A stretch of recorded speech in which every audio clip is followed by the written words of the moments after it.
नमस्कार दोस्तों, स्वागत है आपका हमारे YouTube चैनल जड़धारी क्लासेस में। दोस्तों, इंडियन पॉलिटी में आज हम यहाँ पे एक महत्वपूर्ण टॉपिक के बारे में चर्चा करने वाले हैं। उच्चतम न्यायालय यानी सुप्रीम कोर्ट के बारे में काफी डिटेल्स में हम इस टॉपिक को कवर करेंगे, क्योंकि यहाँ से अक्सर एग्जाम में प्रश्न पूछे जाते हैं। और अब तक दोस्तों इंडियन पॉलिटी के जितने भी लेक्चर हुए हैं सभी मैंने आपको डिटेल्स में कवर कराए हैं। प्लेलिस्ट में आपको देखने को मिल जाएंगे सभी लेक्चर, तो प्लेलिस्ट आप जरूर एक बार चेक कर लें। तो आज का टॉपिक दोस्तों शुरू करते हैं और इसके नोट्स आपको मिल जाएंगे वीडियो के डिस्क्रिप्शन में। तो शुरू करते हैं दोस्तों आज का टॉपिक। देखो दोस्तों, यहाँ पे जो उच्चतम न्यायालय है, उच्चतम न्यायालय को सर्वोच्च न्यायालय भी कहा जाता है और सुप्रीम कोर्ट भी इसे कहा जाता है, क्योंकि ये जितने भी न्यायालय हैं भारत में उनका ये सुप्रीम होता है, उनमें से ये सबसे उच्चतम होता है और सबसे सर्वोच्च होता है। तो इसलिए इसको सुप्रीम कोर्ट, सर्वोच्च न्यायालय या उच्चतम न्यायालय भी कहा जाता है। अब मैं यहाँ पे एक पिरामिड आपको दिखा रहा हूं, इससे आपको स्पष्ट रूप से समझ में आ जाएगा। सबसे ऊपर होता है सुप्रीम कोर्ट, इसके अधीनस्थ जो कोर्ट है वो है हाई कोर्ट, और हाई कोर्ट की भी अधीनस्थ है डिस्ट्रिक्ट कोर्ट। तो भारत में जो न्याय व्यवस्था है वो किस प्रकार की न्याय व्यवस्था है? एकीकृत न्याय व्यवस्था है भारत में, एकीकृत न्याय व्यवस्था। और ये जो एकीकृत न्याय व्यवस्था ली गई है ये भारत सरकार अधिनियम 1935 से ग्रहण की गई है। जो 1935 का अधिनियम था उसमें भी मैंने आपको यह भी करा रखा है, जो पॉलिटी का फर्स्ट लेक्चर था, जब मैंने आपको भारतीय संविधान के इतिहास के बारे में बताया था, वहां पे मैंने इसके बारे में डिस्कस किया था, भारत सरकार अधिनियम 1935, जिसमें मैंने आपको क्लियरली बताया था कि 1935 में उल्लेख था, 1935 में प्रावधान था कि एक उच्चतम न्यायालय की स्थापना करने का।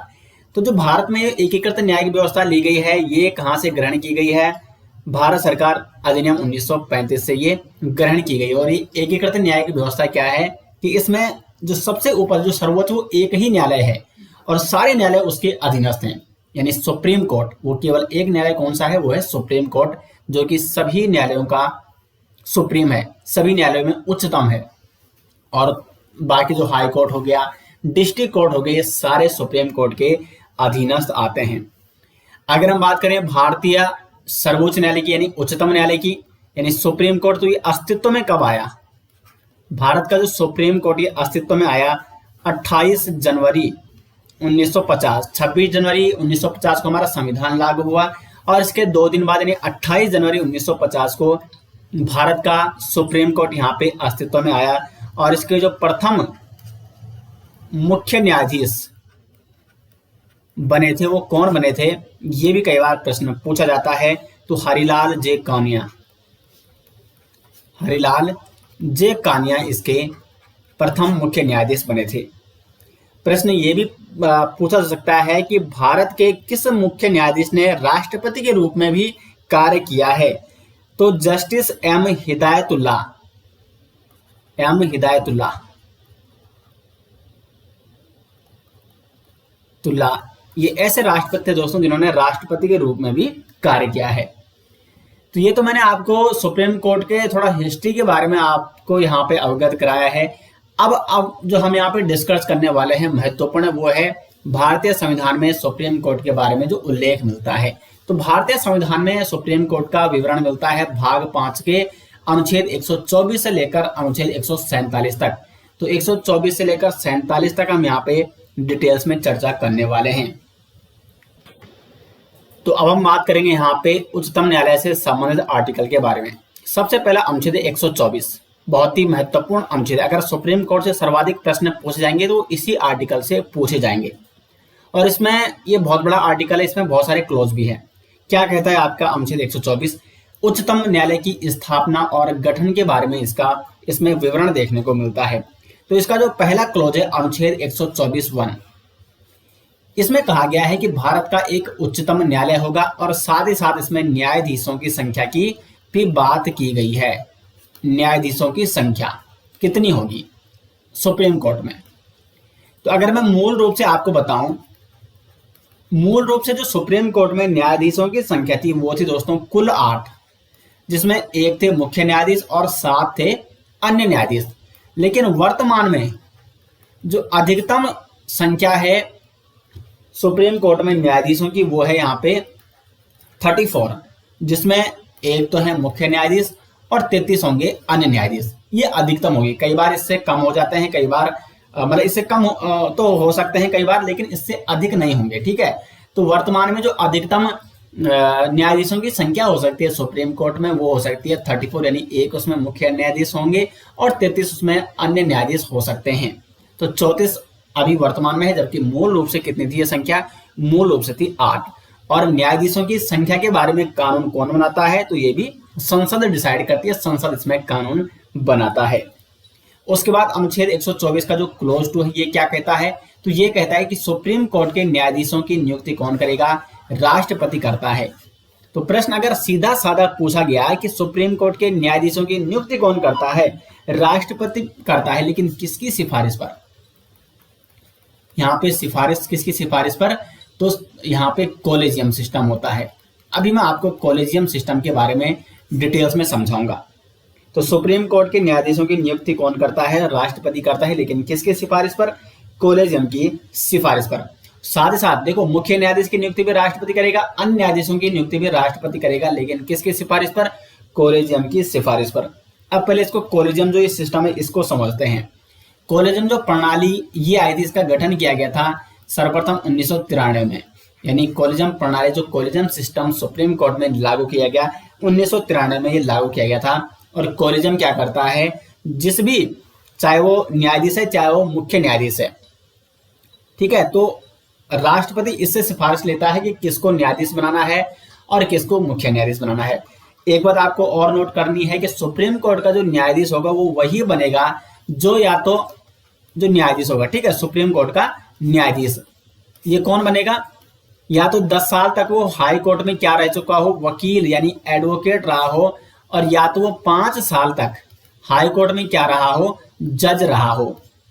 जो हाई कोर्ट होंगे भारत के, तो अगर वो 10 साल तक हाई कोर्ट में वकील रहा है या 5 साल तक हाई कोर्ट में जज रहा है, तभी वो योग्य है सुप्रीम कोर्ट का न्यायाधीश बनने के लिए। तो यहां तक उम्मीद करते हैं कि आपको स्पष्ट रूप से समझ में आ गया होगा। अब इस कॉलेजियम प्रणाली को समझिए। कॉलेजियम में 5 लोग होते हैं। एक होता है इसमें मुख्य न्यायाधीश, जो भारत का मुख्य न्यायाधीश होगा, सुप्रीम कोर्ट का मुख्य न्यायाधीश होगा। एक तो ये होता है कॉलेजियम सिस्टम में।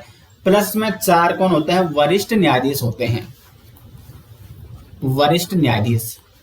अब यहाँ पे देखो, अगर ये मुख्य न्यायाधीश रिटायर्ड होता है और यहाँ पे एक सुप्रीम कोर्ट का मुख्य न्यायाधीश किसी को नियुक्त करना है राष्ट्रपति ने, तो जो अधिकतर जो सुप्रीम कोर्ट का मुख्य न्यायाधीश बनता है वो वही बनता है जो सर्वाधिक वरिष्ठ है। तो इन 4 वरिष्ठ न्यायाधीशों में जो सर्वाधिक वरिष्ठ होगा वो क्या बन जाएगा? फिर राष्ट्रपति उसको नियुक्त कर देगा किसके पद पर? मुख्य न्यायाधीश के पद पर। तो मुख्य न्यायाधीश आपका समझ में आ गया यहाँ पे। और फिर यहाँ पे जो कॉलेजियम सिस्टम होगा, इसमें एक वो मुख्य न्यायाधीश होगा और 4 इसमें और अन्य वरिष्ठ न्यायाधीश होंगे। तो ये सिफारिश करती, ये है कॉलेजियम प्रणाली, ये सिफारिश करती है कि किसको क्या बनाना है? न्यायाधीश बनाना है, और राष्ट्रपति फिर इसकी सिफारिश पर सुप्रीम कोर्ट के न्यायाधीशों की नियुक्ति करता है। तो अब आपको स्पष्ट रूप से समझ में आ गया होगा कि जब भी अन्य न्यायाधीशों की नियुक्ति होती है तो राष्ट्रपति सुप्रीम कोर्ट के मुख्य न्यायाधीश से परामर्श लेता है, यानी कॉलेजियम सिस्टम से वो परामर्श लेता है। और साथ ही साथ यदि हाई कोर्ट के जज का स्थानांतरण सुप्रीम कोर्ट में हो रहा है, क्योंकि हाई कोर्ट का जज हो या वकील हो वही तो सुप्रीम कोर्ट में न्यायाधीश बनेगा, तो यदि हाई कोर्ट के जज का स्थानांतरण हो रहा है सुप्रीम कोर्ट में जज बनने के लिए, तो राष्ट्रपति को उस हाई कोर्ट के मुख्य न्यायाधीश से भी परामर्श लेना होता है। तो ये तो रही प्रक्रिया न्यायाधीशों की नियुक्ति की। जबकि जो मुख्य न्यायाधीश होगा वो कौन बनेगा? जो वरिष्ठतम न्यायाधीश होगा। अगर ये देखो यहाँ पे देखो, मुख्य न्यायाधीश अगर रिटायर्ड हो गया है तो जो इन 4 वरिष्ठ न्यायाधीशों में सबसे वरिष्ठ होगा वो क्या बनेगा? फिर मुख्य न्यायाधीश बनेगा। अब जो एक कॉलेजियम प्रणाली है, इस पर कई बार आरोप भी लगते हैं कि जो ये कॉलेजियम प्रणाली में जो ये न्यायाधीश होते हैं, ये क्या करते हैं कि जो अपने पहचान के होते हैं उनकी फिर नियुक्ति कर देते हैं। अगर राज्यों की जो हाई कोर्ट होंगे वहां अगर इनका कोई पहचान का है तो वो उसको सुप्रीम कोर्ट में न्यायाधीश बना देते हैं। ये कई बार आरोप लगते हैं, और सरकार भी और सुप्रीम कोर्ट लगातार कॉलेजियम के संबंध में एक दूसरे के मध्य इनमें टकराव भी होता है। तो मोदी सरकार ने 2014 में एक आयोग का गठन किया था जिसका नाम था NJAC। इसको भी आपको समझा देता हूं, ये भी महत्वपूर्ण है, यानी national judicial appointment commission. National judicial appointment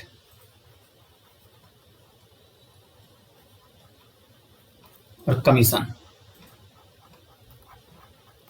यानी एनजीएसी, और हिंदी में इसको कहते हैं राष्ट्रीय न्यायिक नियुक्ति आयोग, नेशनल जुडिशियल अपॉइंटमेंट कमीशन यानी राष्ट्रीय न्यायिक नियुक्ति आयोग।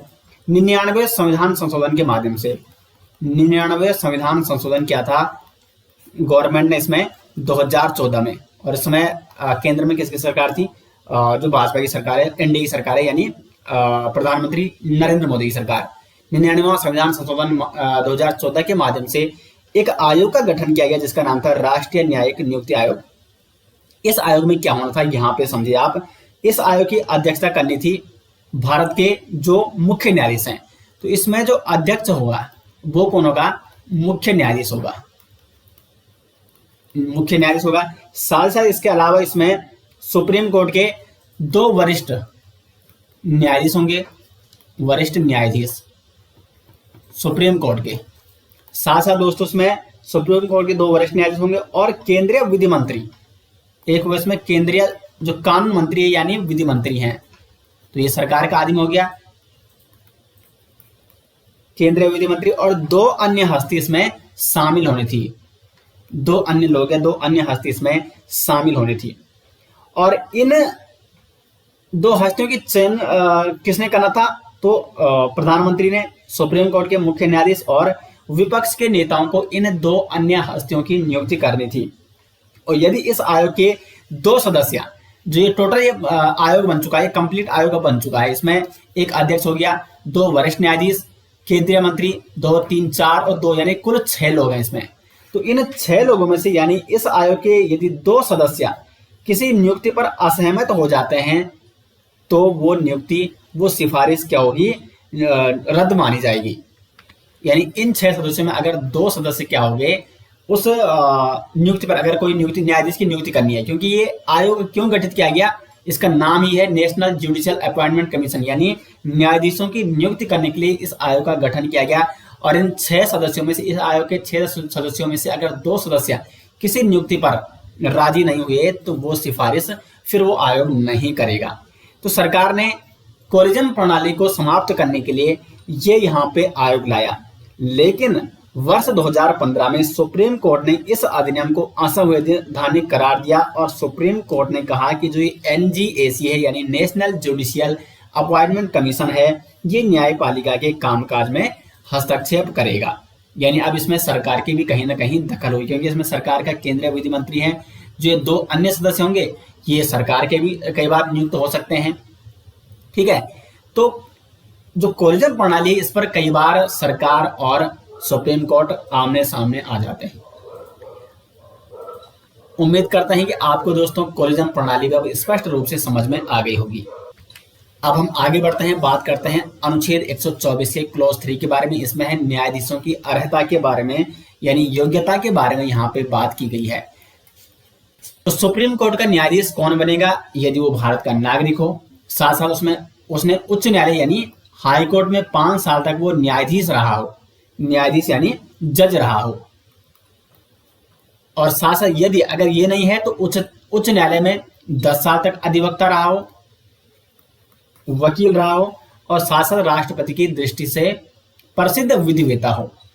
तो ये इसकी क्या है, योग्यता है। भारत का नागरिक होना चाहिए, उच्च न्यायालय में 5 साल तक न्यायाधीश रहा हो, उच्च न्यायालय में 10 साल तक अधिवक्ता रहा हो, या और साथ ही साथ राष्ट्रपति की दृष्टि से वो प्रसिद्ध विधिवेता हो, यानी कानून का अच्छा ज्ञाता हो। अब ये कानून का अच्छा ज्ञाता है, इसके बारे में फिर कौन जांच करेगा, तो जो कोलिजन प्रणाली है वो देखेगी क्या ये कानून का प्रसिद्ध विधिवेता है या नहीं है। तो ये तो रही न्यायाधीशों की योग्यता। नेक्स्ट यहाँ पे अनुच्छेद 124 का क्लॉज 4, और इसमें प्रावधान देखने को मिलता है उच्चतम न्यायालय के न्यायाधीश को हटाने की प्रक्रिया। तो सबसे पहले हटाया क्यों जा सकता है, यदि कदाचार के कारण या असमर्थता के आधार पर उच्चतम न्यायालय के न्यायाधीश को हटाया जा सकता है। लेकिन हटाने संबंधी अगर प्रस्ताव लाना है तो प्रस्ताव से 14 दिन पहले सूचना देनी पड़ती है जिस न्यायाधीश को हटाया जा रहा है। 14, ये जो 14 दिन है ये आपको नोट करना है। ये राष्ट्रपति के संबंध में भी यही है उपराष्ट्रपति को भी हटाना है तो 14 दिन पूर्व सूचना देनी पड़ती है, और वहीं यदि हाई सुप्रीम कोर्ट के यानी उच्चतम न्यायालय के न्यायाधीश को हटाना है तो 14 दिन पूर्व प्रस्ताव के बारे में 14 दिन पूर्व सूचना देनी होगी संबंधित न्यायाधीश को।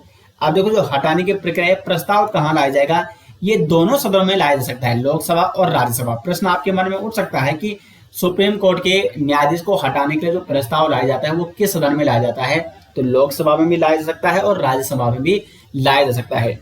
यदि ये लोकसभा में लाया जाता है तो इसके लिए चाहिए 50 सदस्यों की सहमति, 50 सदस्यों की इसमें सहमति चाहिए, और यदि राज्यसभा में लाया जाता है तो 100 सदस्यों की इसमें सहमति चाहिए। अब यदि प्रस्ताव लाया जा चुका है तो अब यहाँ पे बहुमत चाहिए।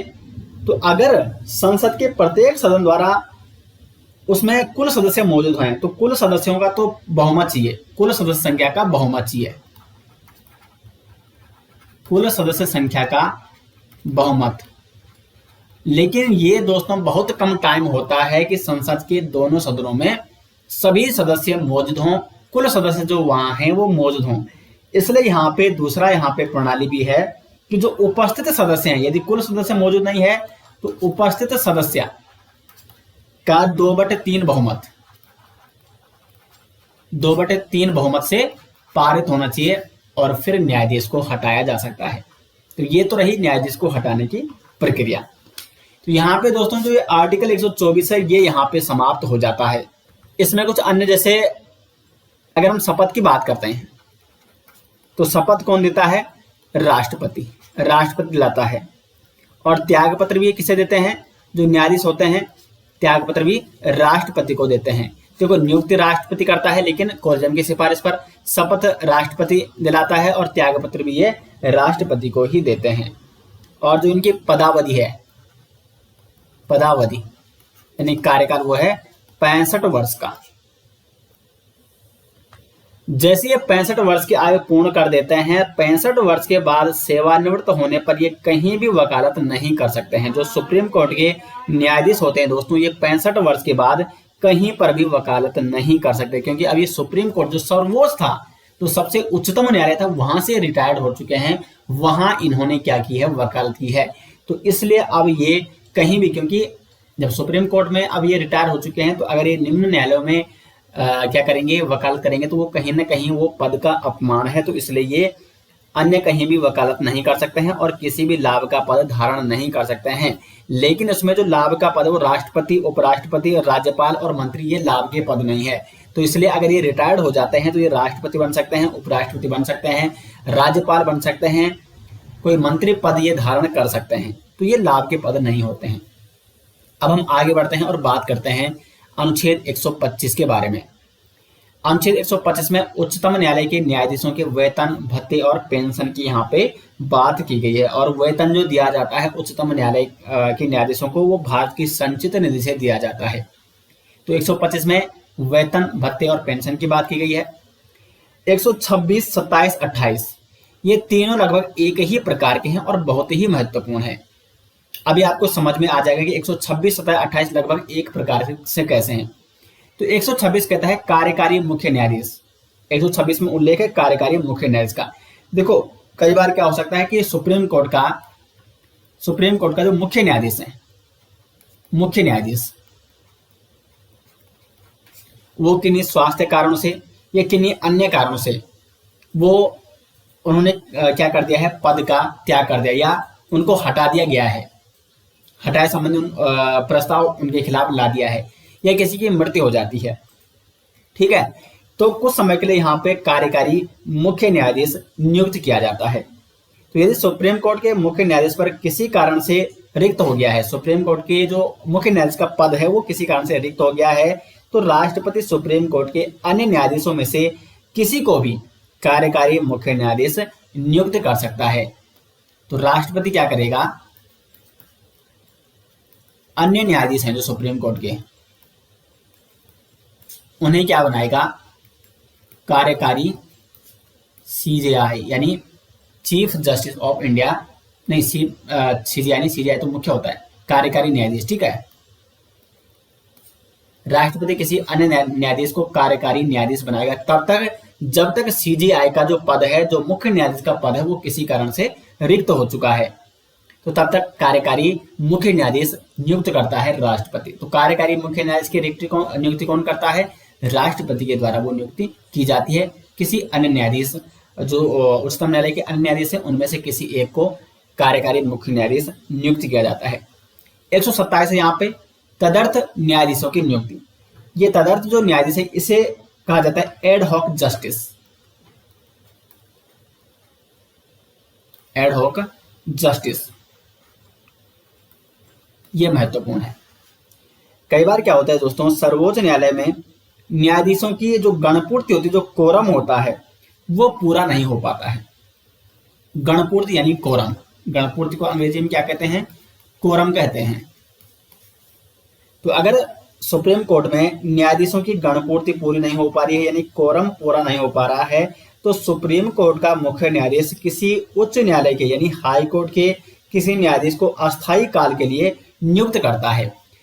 तो सुप्रीम कोर्ट में नियुक्त करना है किसके? हाई कोर्ट को, हाई कोर्ट के न्यायाधीश को अस्थायी रूप से। अस्थायी रूप से क्यों करना पड़ रहा है? क्योंकि सुप्रीम कोर्ट का हमें क्या करना है? गणपूर्ति यानी कोरम पूरा करना है।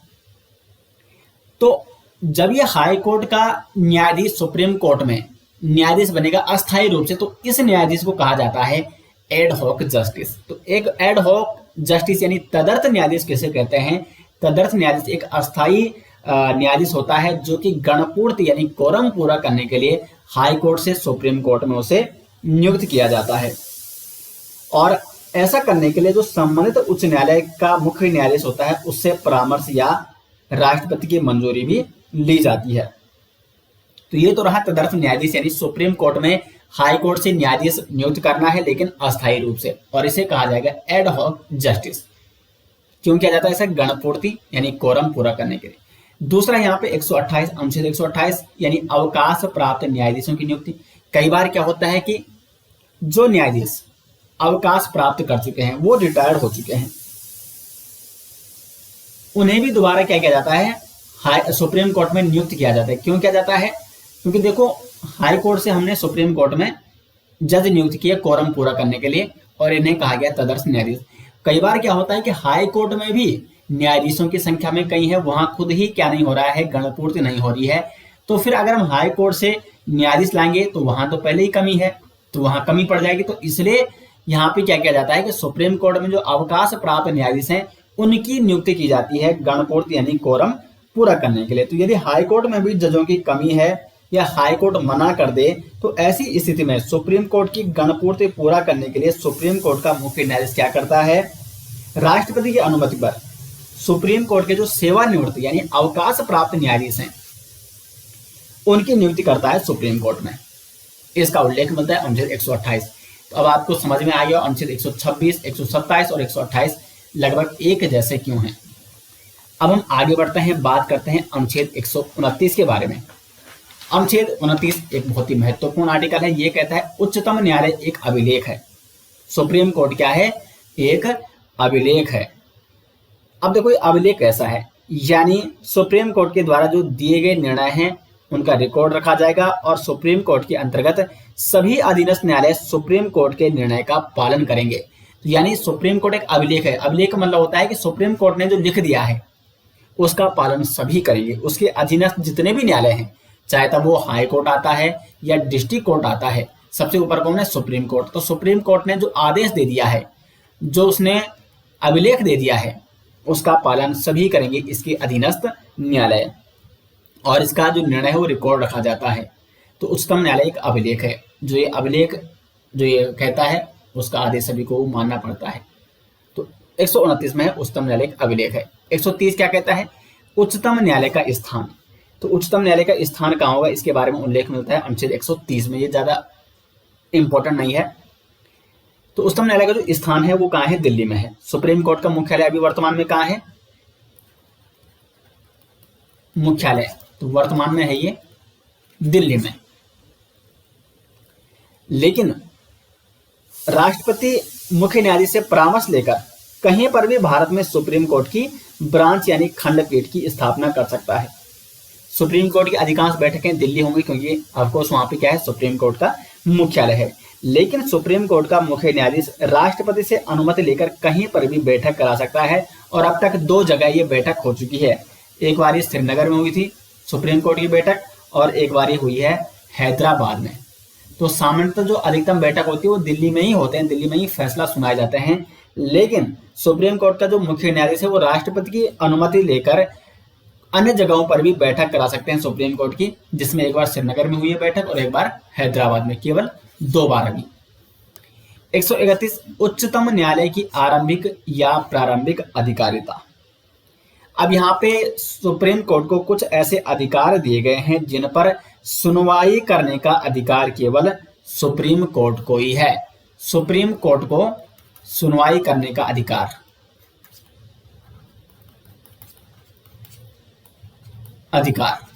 यानी इन मामलों पर सुनवाई कौन कर सकता है, केवल सुप्रीम कोर्ट ही कर सकता है।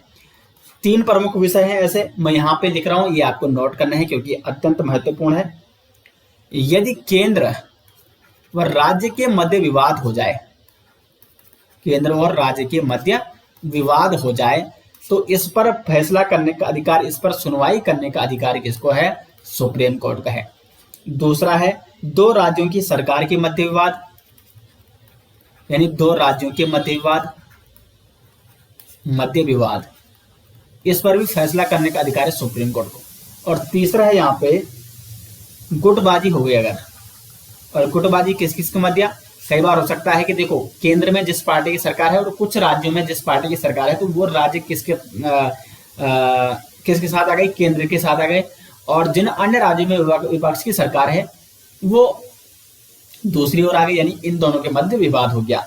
तो गुटबाजी किसमें, केंद्र एंड राज्य वर्सेस राज्य, जिन राज्यों में विपक्षी पार्टियों की सरकार है, और एक केंद्र और राज्य कौन है, जिनमें एक ही पार्टी की सरकार है। तो अगर इनके मध्य भी क्या हो गए, मतभेद हो गए हैं, इनके मध्य भी क्या है, विवाद चल रहा है, तो इसका फैसला भी कौन करता है, इस पर सुनवाई कौन करता है, सुप्रीम कोर्ट करता है। तो अनुच्छेद 131 कहता है उच्चतम न्यायालय की आरंभिक या प्रारंभिक अधिकारिता, यानी कुछ फैसले, कुछ जो मामले आते हैं वो सुप्रीम कोर्ट के ही अधिकार में आते हैं, यानी ये इन मामलों पर सुनवाई करने का जो प्रारंभिक अधिकार है, जो मुख्य अधिकार है, वो केवल किसको है, सुप्रीम कोर्ट को है। तो अब आपको दोस्तों ये यहाँ पे समझ में आ गया होगा। नेक्स्ट यहाँ पे अनुच्छेद 132, इसमें है यहाँ पे अपीलीय अधिकारिता की बात की गई है। देखो यहाँ पे 131 से जो आर्टिकल शुरू हुआ है वो सुप्रीम कोर्ट की अधिकारिता के बारे में इसमें उल्लेख है। सुप्रीम कोर्ट की अधिकारिता, तो क्या है सुप्रीम कोर्ट की अधिकारिता, इसको ध्यान से स्पष्ट रूप से आपको समझना है। 131 में मैंने कह दिया यहाँ पे कि प्रारंभिक अधिकारिता के बारे में बात की गई, यानी इन मामलों पर, इन 3 मामलों पर सुनवाई करने का अधिकार केवल किसको है, सुप्रीम कोर्ट को है। ये भी सुप्रीम कोर्ट की एक अधिकारिता है।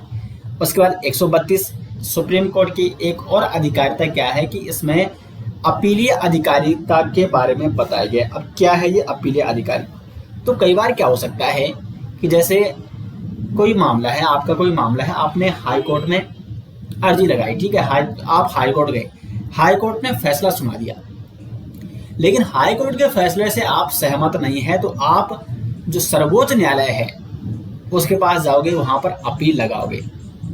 तो यहाँ पे हाई कोर्ट द्वारा दिए गए किसी निर्णय पर यदि विवाद उत्पन्न हो जाए या असंतुष्टि हो तो सुप्रीम कोर्ट में अपील लगाई जा सकती है। तो इसे कहते हैं अपीलीय अधिकारिता की, इसकी सुप्रीम कोर्ट की, जिसका उल्लेख मिलता है अनुच्छेद 132 में।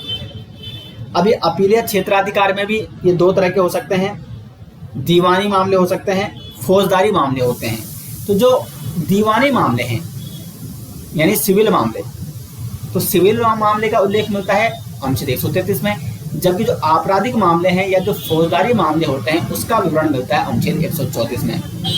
132 में तो लगभग जो सामान्यतः अन्य मामले हैं या कुछ उसमें आपके सिविल मामले भी आ गए, आपराधिक मामले भी आ गए, ठीक है, या कुछ अन्य मामले हैं, उस पर अगर अपील लगाने तो 132 के तहत आप सुप्रीम कोर्ट में अपील लगाओगे। लेकिन अगर केवल सिविल मामले हैं, आपराधिक मामले हैं, इनके लिए कुछ अलग आर्टिकल यहाँ पे दिए गए। अनुच्छेद 133 में सिविल मामलों की बात की गई है, यानी दीवानी मामले, और 134 में फौजदारी यानी आपराधिक मामलों की बात की गई है। तो ये 32, 33, 34 ये लगभग एक जैसे हैं। अब देखो अपील अधिकारी, आप अपील क्यों लगाओगे? सपोज आप पर कोई केस चल रहा है, आपने कुछ किया है और आप गए कहाँ पर? हाई कोर्ट ने आपको दे दिया है मृत्यु दंड की सजा।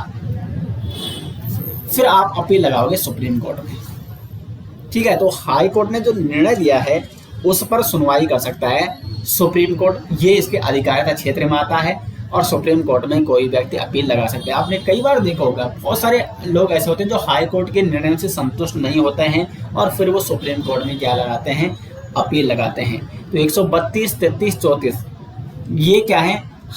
सुप्रीम कोर्ट की अपीलीय अधिकारिता से संबंधित ये आर्टिकल है। सिविल मामले, फॉर एग्जांपल सिविल मामले कौन होते हैं? जैसे जमीन के संबंधी विवाद जो होते हैं वो सिविल मामले कहलाते हैं और इसमें बहुत सारे अन्य मामले आते हैं। आपराधिक मामले जैसे फौजदारी मामले भी इसे कहा जाता है और इसमें मारपीट संबंधी जो भी मामले हैं, जो भी केस हैं, उनकी अपील इसमें लगाई जाती है 134 के तहत। उसके बाद आर्टिकल 135 कहता है फेडरल न्यायालय की अधिकारिता और शक्तियों का उच्चतम न्यायालय द्वारा प्रयोक्तय होना।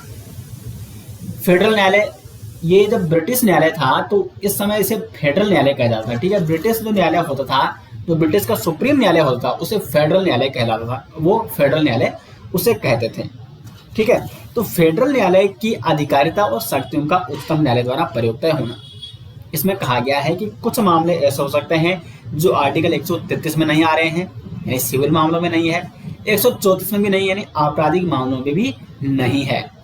तो अगर ऐसे मामले फेडरल न्यायालय में थे तो उन पर भी सुनवाई करने का अधिकार किसको है? वो है सुप्रीम कोर्ट को। तो फेडरल न्यायालय की अधिकारिता और शक्तियों का उच्चतम न्यायालय द्वारा प्रयोक्तय करना, यानी इन शक्तियों और इन अधिकारिता जो फेडरल न्यायालय को अधिकार थे जिन अन्य मामलों की, अगर वो आपराधिक और सिविल मामलों के अलावा हैं, तो उन पर भी सुप्रीम कोर्ट यहाँ पे सुनवाई कर सकता है। तो ये भी आपका ये आर्टिकल भी उच्चतम न्यायालय की अधिकारिता क्षेत्र में आता है। 136 क्या है? अपील के लिए उच्चतम न्यायालय की विशेष इजाजत। तो यहाँ पे विशेष इजाजत की बात की गई है। विशेष इजाजत SPL, स्पेशल लीव पिटीशन, कई लोग लगाते हैं। तो SPL किन मामलों में लगती है, इसको ध्यान से समझिए। वो मामले जो आर्टिकल 133 में भी नहीं आते हैं, 134 में भी नहीं आते हैं, 135 में भी नहीं आते हैं, तो ऐसे मामलों की सुनवाई भी कौन करेगा? सुप्रीम कोर्ट करेगा। और उसके लिए आपको SPL यानी स्पेशल लीव पिटीशन, विशेष इजाजत लेनी पड़ती है और इन विशेष मामलों की सुनवाई करने का अधिकार भी किसे है? सुप्रीम कोर्ट को है। और SPL की जो अपील की जाती है वो सुप्रीम कोर्ट में ही की जाती है, क्योंकि सुप्रीम कोर्ट को थोड़ी पता है कि आगे कौन कौन से मामले आने वाले हैं। उसमें तो सुप्रीम कोर्ट ने कहा है कि आपराधिक मामले कि अगर सुनवाई अपील लगानी है तो 134 के तहत सुप्रीम कोर्ट में अपील लगाएं, सिविल मामलों की अपील लगानी है तो 133 के तहत सुप्रीम कोर्ट में अपील लगाओ। लेकिन कुछ ऐसे मामले कौन है भविष्य में आ जाएं जो इनसे भी अलग हैं, तो इसलिए इनके लिए अलग से यहाँ पे आर्टिकल दिया गया है 136, जिसमें SPL लगाई जा सकती है, स्पेशल लीव पिटीशन। तो SPL के अंतर्गत इन मामलों को सुना जाता है जो 133, 134 और 135 में नहीं आते हैं। तो यहां तक तो ये जो 136 तक लगभग 131 से शुरू हुई है, ठीक है। 131 से लेकर 136 तक सुप्रीम कोर्ट की अधिकारिता के बारे में हमें उल्लेख देखने को मिलता है। 137 है, ये भी एक सुप्रीम कोर्ट का अधिकार है, न्यायिक पुनर्विलोकन का। न्यायिक पुनर्विलोकन क्या है? न्यायिक पुनर्विलोकन दोस्तों कहते हैं कि देखो सुप्रीम कोर्ट ने कोई भी निर्णय सुना दिया है, कोई भी आदेश दे दिया है, तो उन आदेशों के लिए उच्चतम न्यायालय द्वारा पुनर्विलोकन यानी उनका न्यायिक पुनर्विलोकन किसके द्वारा की जाती है? सुप्रीम कोर्ट के द्वारा की जा सकती है, उनकी न्यायिक समीक्षा की जा सकती है। इसको अगर हम सिंपल शब्दों में समझें, क्योंकि मेरा प्रयास रहता है कि हर आर्टिकल आपको सिंपल शब्दों में समझाना है, तो सुप्रीम कोर्ट द्वारा जो अपने द्वारा उसके दिए गए निर्णय है तो उनकी वो जांच कर सकता है, यानी न्यायिक पुनर्विलोकन कर सकता है, न्यायिक समीक्षा कर सकता है और वो अपने निर्णयों को परिवर्तित भी कर सकता है। फॉर एग्जाम्पल यहाँ पे देखो एग्जाम्पल से समझते हैं। जैसे बेरोबारी संघवाद आया था, मैंने आपको ये प्रस्तावना में बताया था, बेरोबारी संघवाद 1960। इसमें सुप्रीम कोर्ट ने कहा था कि प्रस्तावना संविधान का अंग नहीं है, संविधान का अंग नहीं है, बेरोबारी संघवाद 1960 में।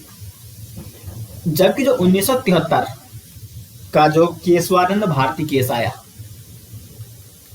केशवानंद भारती केस, और इसमें सुप्रीम कोर्ट ने कहा कि प्रस्तावना संविधान का विभिन्न अंग है, ठीक है, अभिन्न अंग, सॉरी, ठीक है, प्रस्तावना भारतीय संविधान का अभिन्न अंग है। किसमें कहा है सुप्रीम कोर्ट ने?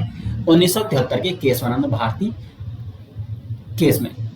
तो यहां पे देखो, पहले सुप्रीम कोर्ट ने निर्णय सुनाया प्रस्तावना संविधान का अंग नहीं है, सुप्रीम कोर्ट का निर्णय था, लेकिन अब इसको बदल दिया है किसने? सुप्रीम कोर्ट ने ही 1973 में केशवानंद भारती केस के माध्यम से, जिसमें कहा गया है कि प्रस्तावना संविधान का अभिन्न अंग है। क्योंकि प्रस्तावना पर फिर सुप्रीम कोर्ट ने क्या की? न्यायिक समीक्षा की, और फिर उन्हें लगा कि ये तो संविधान का अभिन्न अंग से कहा जाना चाहिए, और फिर केशवानंद भारती केस में सुप्रीम कोर्ट ने अपना निर्णय को परिवर्तित किया। तो सुप्रीम कोर्ट का जो निर्णय होता है उसको सभी अधीनस्थ न्यायालय मानते हैं, लेकिन सुप्रीम कोर्ट ही केवल अपने निर्णयों को बदल सकता है। तो इसका उल्लेख मिलता है अनुच्छेद 137 में न्यायिक पुनर्विलोकन का, और आर्टिकल 113 में भी, सॉरी 13 में, अनुच्छेद 13, यही मैंने आपको बता रखा है मूल अधिकारों में। तो अनुच्छेद 13 और अनुच्छेद 137 के माध्यम से सुप्रीम कोर्ट को ये अधिकार है कि वो अपने द्वारा सुनाए गए निर्णयों की न्यायिक पुनर्विलोकन कर सकते हैं, उनकी न्यायिक समीक्षा कर सकती है, या जो भी अन्य मामले होते हैं उनकी वो न्यायिक समीक्षा कर सकता है, न्यायिक पुनर्विलोकन वो कर सकता है। इसमें जो 113 है ये मूल अधिकारों से संबंधित है, यानी अगर सरकार क्या करती है? नागरिकों की मूल अधिकार छीनती है, तो उन मूल अधिकारों में सरकार क्या कर रही है, क्या वो सही कर रही है, क्या वो सही नहीं कर रही है, तो अनुच्छेद 13 के तहत मूल अधिकारों पर वो न्यायिक समीक्षा करता है, कौन? Supreme court. जबकि 137 के तहत न्यायिक पुनर्विलोकन भी किया जाता है, किसके द्वारा? सुप्रीम कोर्ट के द्वारा। आगे बढ़ते हैं 138, उच्चतम न्यायालय की अधिकारिता में वृद्धि। तो संसद सुप्रीम कोर्ट के अधिकारों में वृद्धि कर सकता है, लेकिन वो सुप्रीम कोर्ट के अधिकारों में कम नहीं कर सकता है। सुप्रीम कोर्ट के जो अधिकार है, जो अभी तक मैंने अधिकार आपको बताए, उनमें न्यायिक पुनर्विलोकन, न्यायिक समीक्षा का अधिकार आ गया है, उसमें सिविल मामलों या आधिकारिक मामलों पर जो फैसले सुनाने का अधिकार है, या जो केंद्र राज्यों के मध्य विवाद संबंधी अधिकार है, उनको सुलझाने का काम भी कौन करता है? उन पर सुनवाई करने का काम भी सुप्रीम कोर्ट करता है। तो ये सभी सुप्रीम कोर्ट की अधिकारिता क्षेत्र में आते हैं, तो इनको कम नहीं किया जा सकता है संसद के द्वारा, लेकिन संसद के द्वारा उच्चतम न्यायालय की अधिकारिता में वृद्धि की जा सकती है। किसके द्वारा? संसद के द्वारा। आगे बढ़ते हैं, अनुच्छेद 139 क्या कहता है? संसद सर्वोच्च न्यायालय की रिट अधिकारिता में भी विस्तार कर सकता है। देखो, सर्वोच्च न्यायालय को आर्टिकल 32 मैंने मूल अधिकार में आपको बताया था, अनुच्छेद 32 के तहत सुप्रीम कोर्ट को 5 रिट, ठीक है, 5 रिट जारी कर सकता है सुप्रीम कोर्ट, और इन रिट अधिकारिता क्षेत्र में विस्तार करने का भी अधिकार है संसद को। संसद सर्वोच्च न्यायालय की रिट अधिकारिता में भी विस्तार कर सकता है। आगे बढ़ते हैं, अनुच्छेद 140, उच्चतम न्यायालय के अनुसांगिक शक्तियों के बारे में इसमें विवरण देखने को मिलता है। क्या होती है अनुसांगिक शक्तियां? यानी संसद विधि द्वारा, यानी कानून द्वारा सर्वोच्च न्यायालय को ऐसी अनुसांगिक शक्तियां दे सकता है जो सुप्रीम कोर्ट को दी गई शक्तियों तथा अधिकारिता को प्रभावी बनाने के लिए जरूरी हो। क्योंकि देखो, सुप्रीम कोर्ट के पास कुछ अधिकारिता क्षेत्र हैं, और इन अधिकारों जो सुप्रीम कोर्ट के अधिकार हैं, चाहे वो किसी मामलों की सुनवाई करना हो, तो इन अधिकारों को प्रभावी बनाने के लिए संसद के द्वारा सुप्रीम कोर्ट को कुछ शक्तियां दी जा सकती हैं, जिसे कहा जाता है अनुसांगिक शक्तियां। जैसे मैं एक एग्जांपल आपको बता दूं कि मान लो यहाँ पे सुनवाई करने में समय लग रहा है, ठीक है, 10 दिन का समय लग रहा है, 20 दिन का समय लग रहा है। संसद कुछ ऐसी शक्तियां प्रदान कर दे उच्चतम न्यायालय को कि जो मामलों की सुनवाई होती है वो 2 या 3 दिन में निपट जाए। तो इन्हीं शक्तियों को संसद दे सकता है, किसको? सुप्रीम कोर्ट को। इस प्रकार की शक्तियों को संसद के द्वारा सुप्रीम कोर्ट को दिया जा सकता है, जो सुप्रीम कोर्ट की शक्तियों और अधिकारिता को प्रभावी बना सके। उसके बाद आर्टिकल 141, उच्चतम न्यायालय द्वारा घोषित विधि सभी अधीनस्थ न्यायालयों पर बाध्यकारी होगी। यानी उच्चतम न्यायालय ने जो कानून बना दिया है वो सभी जो अधीनस्थ न्यायालय है, उसमें आपका सुप्रीम कोर्ट आ गया, आपको उसमें डिस्ट्रिक्ट कोर्ट आ गया, तो हाई कोर्ट ने जो भी कानून बनाया है वो सभी सॉरी इसमें हाई कोर्ट है, ठीक है, ये हाई कोर्ट है, तो सुप्रीम कोर्ट ने जो भी कानून बनाए सभी अधीनस्थ न्यायालयों पर वो बाध्यकारी होंगे।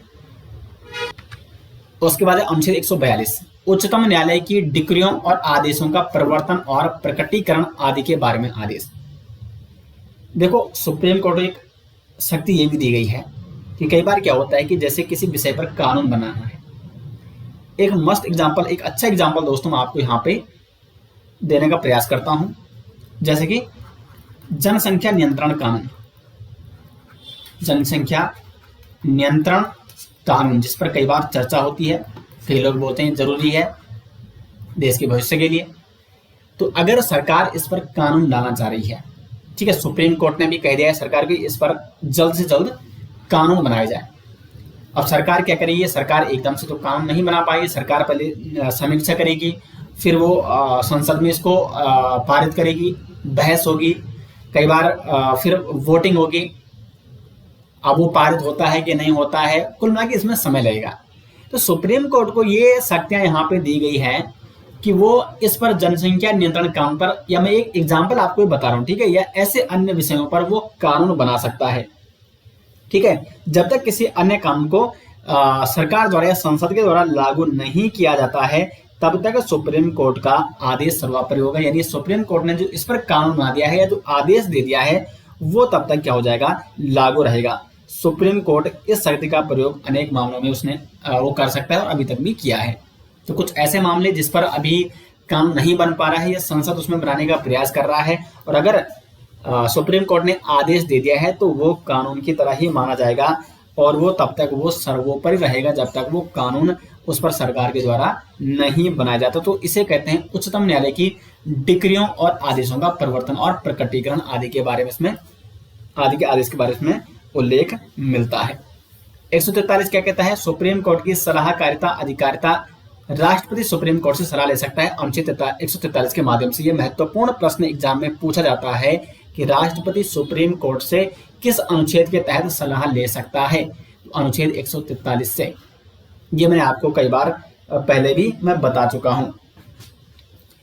तो सुप्रीम कोर्ट की सलाहकारिता अधिकारिता के बारे में इसमें उल्लेख मिलता है जिसमें 143 का क्लोज 1 कहता है कि राष्ट्रपति सुप्रीम कोर्ट से सलाह ले सकता है, लेकिन यहाँ पे एक शर्त भी है कि इस सलाह को लेने के लिए न तो राष्ट्रपति बाध्य है और न ही सलाह देने के लिए सुप्रीम कोर्ट का मुख्य न्यायाधीश बाध्य है।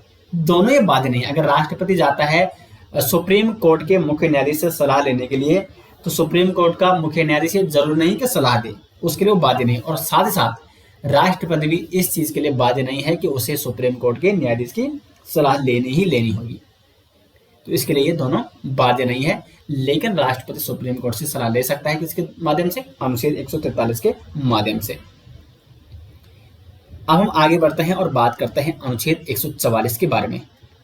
144 कहता है सिविल और न्यायिक प्राधिकारियों द्वारा उच्चतम न्यायालय की सहायता में कार्य किया जाना। तो ये भी इतना इंपॉर्टेंट नहीं है, सिविल और न्यायिक प्राधिकारियों द्वारा उच्चतम न्यायालय की सहायता में कार्य किया जाना। अनुच्छेद 144 में विवरण मिलता है। 145 कहता है न्यायालय के नियम बनाने की शक्ति, यानी न्यायालय अपने कामों में प्रगति लाने के लिए या अपनी जो उसकी प्रक्रिया है, जो कार्य पद्धति है, उसको विनियमित करने के लिए, उसको सुचारू रूप से चलाने के लिए कुछ नियम बना सकता है, कुछ शक्तियां मतलब नियम बनाने की उसको शक्तियां दी गई है न्यायालय को 145 के तहत। ठीक है, अपना काम को सिंपल सी भाषा में कि अपने काम को सुचारू रूप से चलाने के लिए कुछ नियम बना सकता है सुप्रीम कोर्ट। तो ये इसको शक्ति कौन देता है, अनुच्छेद 145। 146 क्या कहता है, उच्चतम न्यायालय के अधिकारियों व सेवाओं की नियुक्ति और व्यय संबंधी प्रावधान। ठीक है, यानी जो भी अधिकारी होंगे, जो सेवक होंगे, उनकी नियुक्ति किसके द्वारा की जाती है, वो सुप्रीम कोर्ट के ही द्वारा की जाती है। सुप्रीम कोर्ट के जो मुख्य न्यायाधीश होते हैं वही इन सेवकों की और इन अधिकारियों की नियुक्ति करता है और इनकी जो वेतन दिया जाता है वो वेतन संचित निधि से दिया जाता है और साथ साथ वेतन भी संसद निर्धारित करती है। और 147 में निर्वाचन के बारे में बताया गया है। तो जो इम्पोर्टेंट आर्टिकल थे वो मैंने आपको डिटेल्स में यहाँ पे समझाए, ठीक है, और वही आपको क्या करनी है, डिटेल्स में पढ़ने की आवश्यकता है। सभी आप याद ना रखें, और वैसे जो कॉन्सेप्ट था वो मैंने आपको यहाँ पे समझाने का प्रयास किया है, क्योंकि कॉन्सेप्ट से क्वेश्चन बनते हैं अधिकांशतः, और जो इम्पोर्टेंट आर्टिकल्स हैं वो मैंने आपको यहाँ पर डिटेल्स में बता दिए हैं। तो उम्मीद करते हैं कि सुप्रीम कोर्ट के बारे में आपको डिटेल्स में समझ में आ गया होगा। अब यहाँ पे दोस्तों एक टॉपिक बीच में छूट जा सकता है, क्योंकि इसलिए यहाँ पे इसी लेक्चर में हम इसके बारे में डिस्कस यहाँ पे करने वाले हैं, और वो है भारत का नियंत्रक एवं महालेखा यानी कैग। तो कैग के बारे में भी आज हम यहाँ पे डिस्कस करेंगे, क्योंकि इसके बाद हम बात करेंगे फिर उच्च न्यायालय के बारे में यानी हाई कोर्ट के बारे में, और फिर हम सीधे पहुंच जाएंगे राज्य में यानी राज्य विधानमंडल के बारे में, विधानसभा के बारे में। तो जो राज्य सरकार होगी उसके बाद हम उस पर डिस्कस करेंगे, इसलिए यहाँ पे टॉपिक बीच में छूट सकता है। तो इसलिए आज ही के लेक्चर में हम इसके बारे में डिटेल्स में चर्चा करने वाले हैं। तो भारत का नियंत्रक व महालेखा, controller and auditor general of India, CAG इसे कहा जाता है, शॉर्ट फॉर्म, ठीक है, कैग फुल फॉर्म आप यहाँ पे दे सकते हैं। क्या होता है कैग? तो कैग क्या होता है, जो क्या करता है कि सभी जो लेखा संबंधी या आय कितना हुआ, व्यय कितना हुआ, जो मतलब जो भी व्यय होता है, जो भी पैसा होता है, जो भी आय होती है, उसके बारे में सारी जानकारी या सारे जो लेख होते हैं, ये जो रिकॉर्ड होते हैं, वो कौन रखता है? वो रखता है कैग। संपूर्ण देश का एक ही कैग होता है। तो अभी हम इसके बारे में डिटेल्स में समझेंगे।